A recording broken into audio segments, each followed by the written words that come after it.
So mga par, matapos nga po magkaroon ng maraming rumors sa social media kung sino ang makakalaban ng ating pambansang kamao Manny Pacquiao sa kanyang next fight na mangyayari sa January 24, kung saan frontliner nga dito mga idol ang WBE welterweight champion na si Rolando Romero. At ngayon po mga boss, tinuldukan na po ng World Boxing Association o WBA ang kwento sa pagitan ni Pacman at Romero dahil opisyal na po mga idol na pinag-utos ng WBA ang bakbakan ni Rolando Romero kalaban sa WBA mandatory nito na si Sakram Geasov, at meron lang daw sila mga idol 30 days para makapagnegosasyon ng dalawang fighters sa kanilang bakbakan, kundi dadaan daw ito sa first bid. So klaro na mga idol, hindi na matutuloy ang laban ni Romero at Pacman sa January. Masasabi natin na tinabla ulit ng WBA si Pacman. Ibig sabihin nito mga idol, ayaw talaga nila pumayag sa laban ni Romero at Pacman. Kung hindi sumunod naman si Romero sa utos ng WBA, malamang bakla sa kanya ang WBA title, lalo pa bago lamang ito naging kampyon. Isang paraan lang talaga para matuloy ang laban ni Pacman at Romero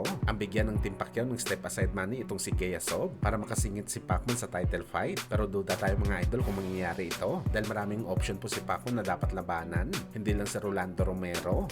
Samantala speaking sa option na lalabanan ni Pacman mga idol, tila umaayon talaga ang panahon sa bakbakan ni Pacman kontra kay Errol Spence Jr. Sa nakaraang video natin mga idol, binahagi natin ang sinabi ng Batikang Boxing Insider na si Mike Caffinger na dalawa lang talagang option sa laban kay Pacman, itong si Spence at Romero. At ngayon out na si Romero mga idol, malamang ipupush talaga ang bakbakan ni Spence kay Boss Manny, tapos ang undercard si Thurman at Pondora. Napakagandang laban to mga idol, para yung money fight ang bakbakan, hindi lang isang world title fight pero big event ito mga idol. Masikat kasi si Errol Spence kumpara kay Romero, at meron option pa si Pacman mga idol na lumaban sa top rank promotion ni Bob Arum. Ayon kasi sa kumakalat na rumors sa social media, gusto daw kunin ni Bob Arum si Pacman pabalik ng top rank para ipalaban sa kanyang dating alaga ni si Vasily Lomachenko. Hindi pa malinaw mga idol kung isang tunay na laban o di kaya isang exhibition fight lamang ang laban ni Pacman at Loma, pero isang solid na laban to mga idol kung sakaling mangyari. Mas malaki pa ito sa exhibition fight ni Tank Davis at Jake Paul. Fantasy fight kasi ito ng mga boxing fans. Kaya sa ngayon mga idol,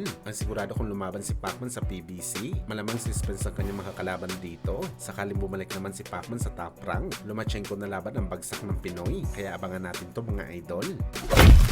Sa kabilang banda naman mga boss, General Casimero sinabing walang pangil o bagsik si Kamida kahit inangasan daw siya ng hapon sa kanilang press con, kung saan mga idol ayon kay Alas, hindi daw siya nababahala kalaban si Kamida. Wala daw epek sa Pinoy ang maangas na ugali nito, hindi daw nakakatakot ang kalaban niya na hapon. Kaya ito ang dahilan bakit sigurado si Cuadro Alas natatapusin niya ito via knockout. Mas nakakatakot pa daw sabi ni Alas si Luis Neri at Picasso dahil mga Meksikano ito, pero ang hapon daw mga idol wala daw binatbat sa kanya sa bakbakan.